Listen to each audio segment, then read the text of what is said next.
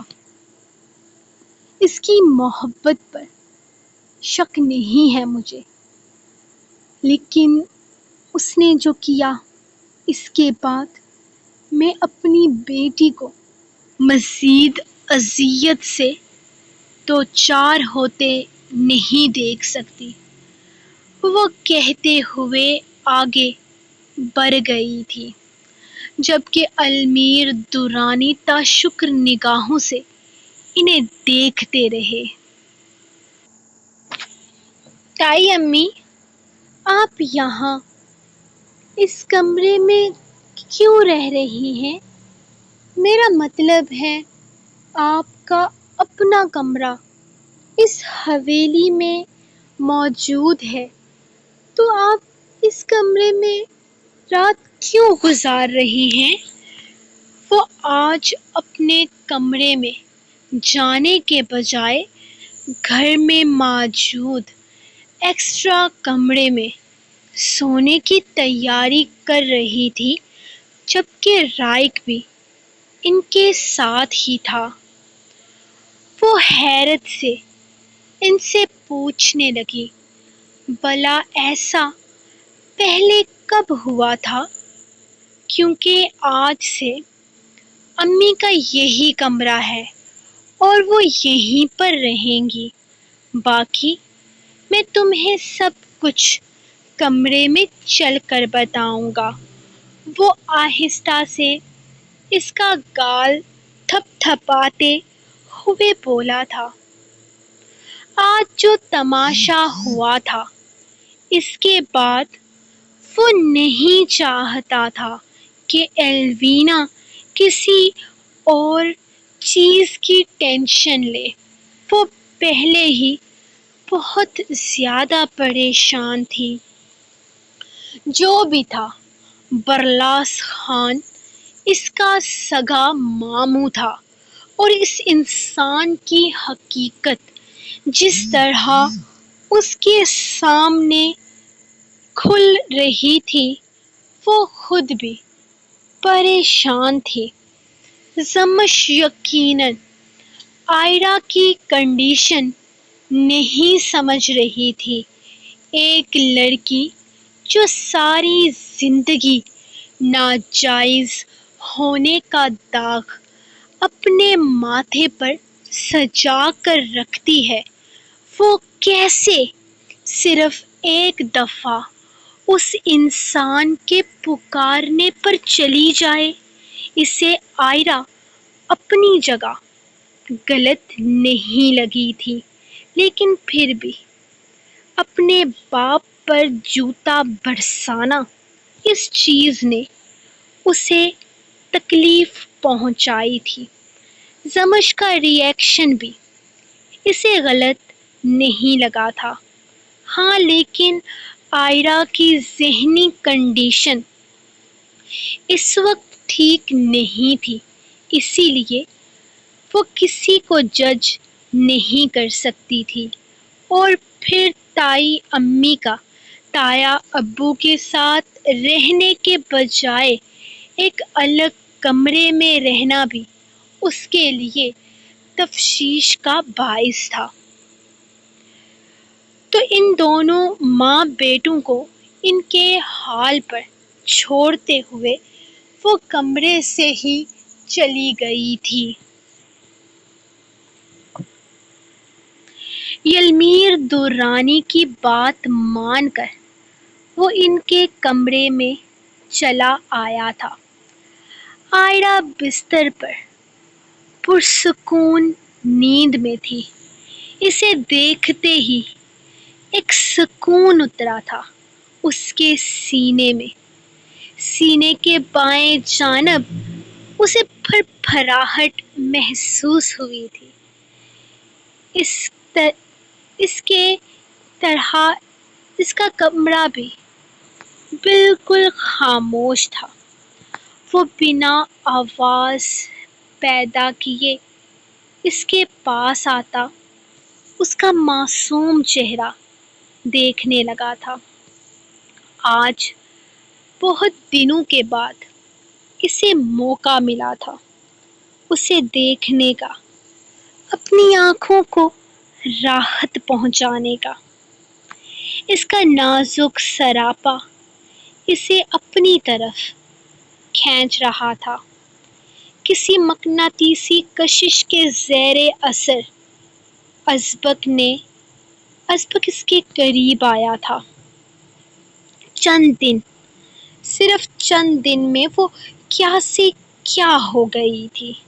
وہ کھلا ہوا گلاب، چہرہ مرجھا چکا تھا، وہ آنکھوں کی کشش، وہ حسن کی شادابی کہیں کھو گئی تھی۔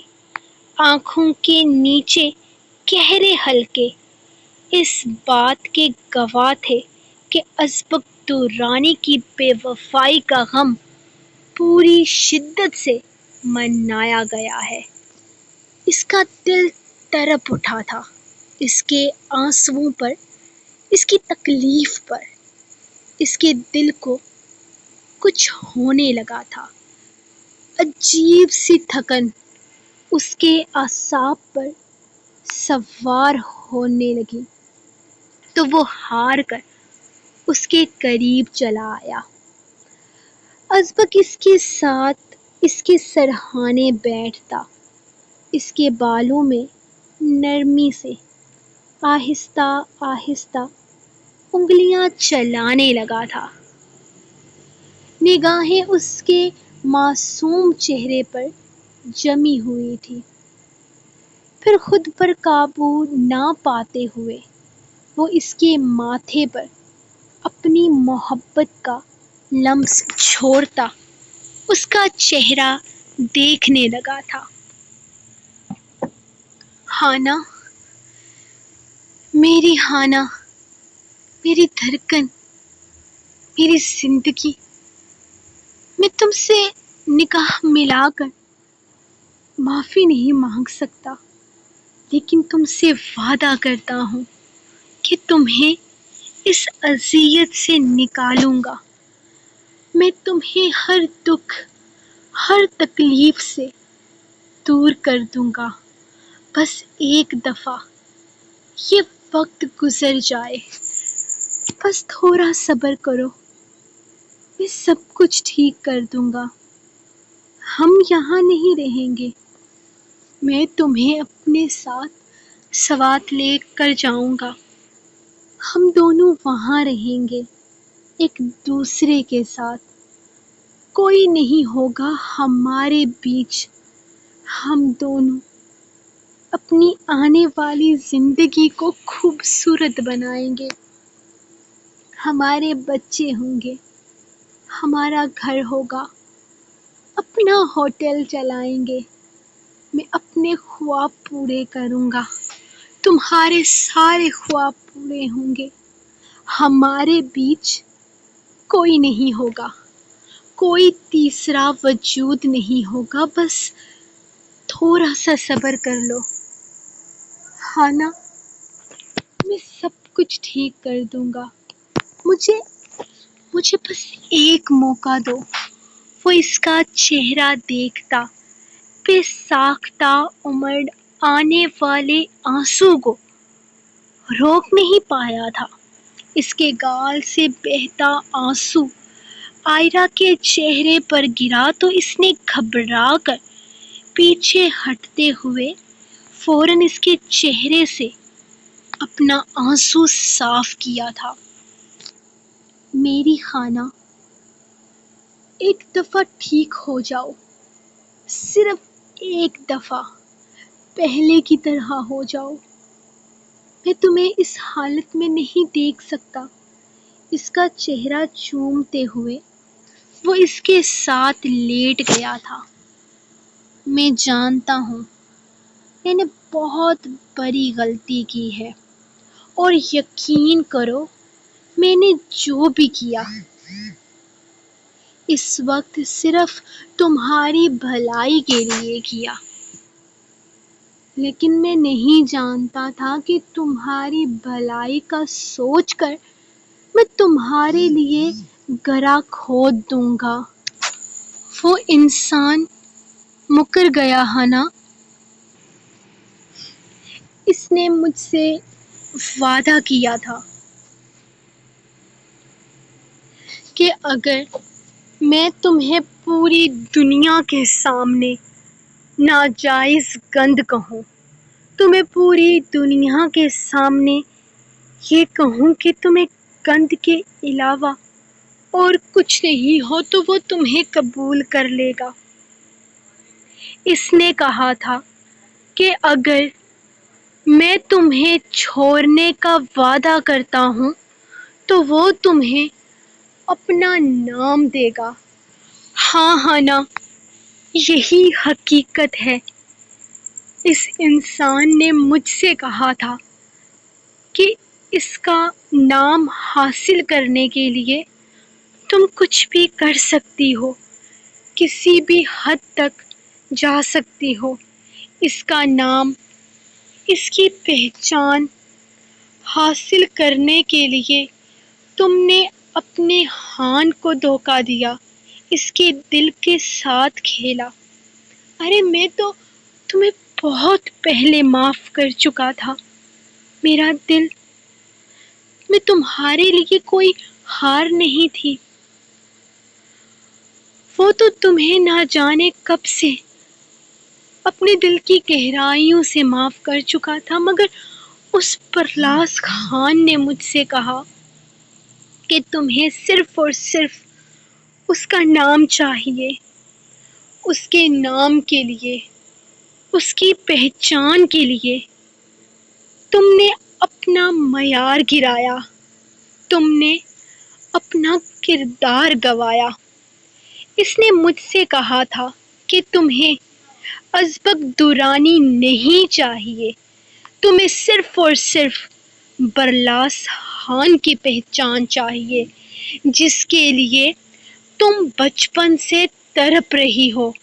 میرا نام تمہیں دنیا کے سامنے سرخرو نہیں کر سکتا، میرا نام تمہیں پوری دنیا کے سامنے جائز ثابت نہیں کر سکتا۔ تمہیں اصل پہچان، تمہیں اصل نام تمہارا باپ دے سکتا ہے۔ بس میں اس کی باتوں میں آ گیا۔ اس نے مجھ سے وعدہ کیا تھا کہ وہ تمہیں اپنا نام دے گا، بس میں تمہیں چھوڑ دوں، اس انسان کے لیے تم اس حد تک آ گئی، تو کیا میں اپنی ہانا کی زندگی بہتر بنانے کے لیے، اسے ایک پہچان دینے کے لیے، اسے اس کی زندگی کا اصل مقصد دینے کے لیے اپنی محبت کا رونا رونے لگتا؟ میں نے صرف تمہارے لیے، تمہاری خواہش کے لیے، تمہاری اصل پہچان کے لیے تمہیں ان گندے الفاظ سے پکارا۔ میں جانتا ہوں میں نے بہت غلط کیا، مجھے ایسا نہیں کرنا چاہیے تھا۔ اس گھٹیا انسان کی باتوں میں آ گیا میں، پرلاس خان کی باتوں میں آ گیا میں، حالانکہ میں جانتا تھا کہ وہ شخص کبھی بھی میرے لیے بہتری نہیں سوچ سکتا۔ اس انسان کی زندگی کا مقصد میرے باپ کو جھکانا ہے، میرے باپ کو نیچا دکھانا ہے۔ تو ایسا کیسے ہو سکتا تھا کہ وہ میرے لیے کچھ بہتری کرے؟ لیکن مجھے لگا کہ شاید اپنی بیٹی کے لیے اس طرح کے الفاظ سن کر وہ تڑپ اٹھے اور وہ تمہیں اپنا لے، لیکن وہ گرا ہوا گھٹیا انسان مجھے دھوکہ دے گیا ہے نا۔ اس نے اپنا کہا پورا نہیں کیا، اس نے اس محفل میں تمہیں برے طریقے سے دھتکارا، لیکن اس شخص نے تمہیں اپنا نام نہیں دیا، اس شخص نے تمہیں اپنی پہچان نہیں دی، کیونکہ شاید وہ تمہیں کبھی کچھ دینے والا تھا ہی نہیں۔ کچھ بھی نہیں، میں نے غلطی کر دی، بہت غلط کر دیا ہانا، مجھے معاف کر دو، خدا کے لیے مجھے معاف کر دو۔ میں تمہاری معافی کے لائق نہیں ہوں، لیکن میں تم سے وعدہ کرتا ہوں یہ میری طرف سے تمہارے لیے آخری اذیت تھی۔ آج جب پرلاس خان ہمارے گھر آیا تو مجھے یہی لگا تھا کہ اپنی پہچان کے لیے تم اس کے ساتھ چلی جاؤ گی۔ میں اندر سے ٹوٹ رہا تھا، مجھے تکلیف تھی اس بات کی کہ پرلاس خان تمہیں اپنا نام دے کر ہمیشہ کے لیے یہاں سے لے جائے گا، اور مجھے اپنے کہے پر عمل کرتے ہوئے تمہاری خواہش پوری کرنی پڑے گی، تمہیں چھوڑنا پڑے گا۔ لیکن جب تم نے اس انسان کے منہ پر جوتا مار کر یہ کہا کہ تمہیں اس انسان کا نام نہیں چاہیے، تو تم اندازہ نہیں لگا سکتی میری خوشی کی انتہا کیا تھی۔ ہاں نا، میں خوش تھا یہ سوچ کر کہ میری خانہ مجھ سے کبھی دور نہیں جائے گی، ہمیشہ میرے پاس رہے گی، میری آنکھوں کے سامنے رہے گی۔ بے شک میرا گناہ معافی کے لائق نہیں، لیکن پھر بھی میں اس بات پر بے تحاشا خوش ہوں کہ تم اس انسان کے ساتھ نہیں گئی، تم اس گھر میں ہو، میرے ساتھ، میرے پاس، میری آنکھوں کے سامنے، اور مجھے اور کچھ نہیں چاہیے۔ میں تمہاری زندگی کو خوشیوں سے بھر دوں گا۔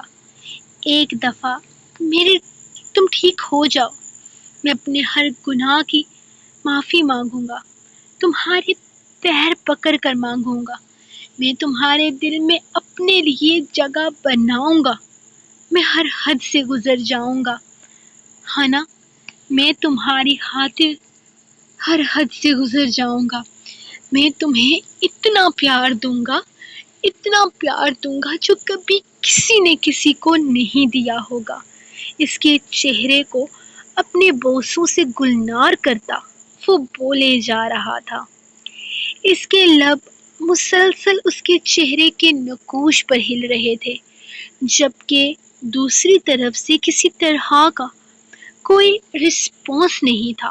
وہ جانتا تھا یہ نیند کی گولی اتنی پاورفل تھی کہ اس کے حصار سے نکلنا آسان نہیں تھا، اور وہ جانتا تھا اس کی خانہ اتنی لمبی بات ہرگز اپنے ہوش و حواس میں نہیں سنے گی، لیکن وہ اپنے دل کا بوجھ تو ہلکا کر سکتا تھا۔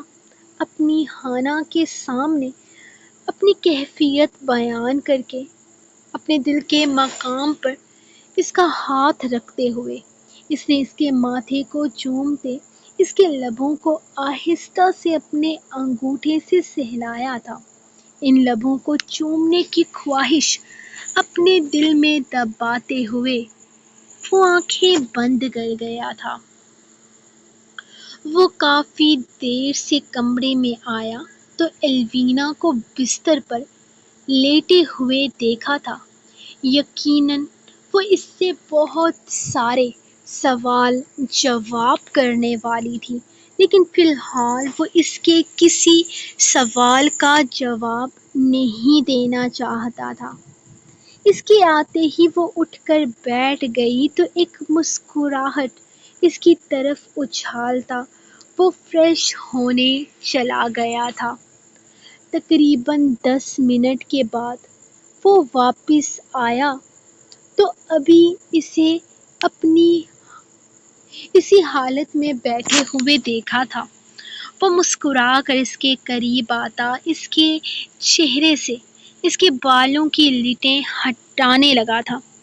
اس کا موڈ بدل رہا تھا اور ایلوینا کسی اور مقصد کے لیے جاگی ہوئی تھی۔ یہ رومانٹک بعد میں ہو لیجیے گا، پہلے بتائیں گھر میں کیا چل رہا ہے؟ اس کا ہاتھ اپنے چہرے سے ہٹاتے ہوئے اس نے اپنے ہاتھوں میں تھامتے سوال کیا تو وہ اس کے بالوں میں اپنا ہاتھ پھنساتا اس کے چہرے کو اپنے چہرے کے قریب کر گیا تھا۔ ٹینشنیں چل رہی ہیں، پریشانیاں چل رہی ہیں، اس نے مسکراتے ہوئے اس کے لبوں پر اپنے لب رکھتے کہا تو وہ اس کے کندھے پر ہاتھ رکھتی اسے خود سے دور ہٹاتے ہوئے گھورنے لگی تھی۔ اور یہ ٹینشنیں اور پریشانیاں کیوں چل رہی ہیں؟ مجھے پوری بات بتائیں۔ وہ باضد تھے، جبکہ وہ ایک جھٹکے سے اسے بیڈ پر گراتے اس کا دوپٹہ گلے سے نکال کر دور پھینک چکا تھا۔ تمہیں پتہ ہے میں صبح سے شام تک کمرے میں آنے کا انتظار کر رہا تھا تاکہ ان ساری پریشانیوں سے، ان ٹینشنوں سے تھوڑا سا آزاد ہو کر تمہاری ان باہوں میں سکون حاصل کروں، لیکن دیکھو تم بھی وہی ساری باتیں کر رہی ہو۔ کیا مجھ پر ترس کھا کر تھوڑی دیر کے لیے مجھے اپنی غربت کا حسین احساس دے سکتی ہو؟ کیا تھوڑی دیر کے لیے مجھے ان پریشانیوں سے نکالنے میں میری مدد کر سکتی ہو؟ اس کے چہرے کے نقوش کو چومتے ہوئے اس نے جیسے عاجزی سے اس سے پوچھا تھا۔ ایلوینا سے مزید ایک لفظ نہ کہا گیا۔ وہ صبح سے گن چکر بنا ہوا تھا۔ گھر میں چلنے والی پریشانیوں نے اس پر بہت برا اثر ڈالا تھا، کیونکہ سب کا سنبھالنا اسی کا تو فرض بن گیا تھا، اور اس کی ساری پریشانیوں کا حل ایلوینا کی غربت تھی۔ اتنا تو وہ سمجھ چکی تھی۔ اپنے نازک وجود پر اس کو دل دہلا دینے والی غربت نے اسے تھوڑی ہی دیر میں دنیا جہان بلا دیا تھا۔ وہ نہ تو مزید کچھ سوچنے کے قابل رہی تھی اور نہ ہی سمجھنے کے، وہ بس اسے چھو رہا تھا اور ایلوینا کا دل اس کی محبت میں قید ہوتا چلا جا رہا تھا۔ سو گائز، یہ تھی آپ لوگوں کی آج کی ایپیسوڈ۔ ملیں گے نیکسٹ ایپیسوڈ کے ساتھ، تب تک کے لیے اپنی رائٹر کو دیں اجازت اور دعاؤں میں یاد رکھیں۔ اللہ حافظ۔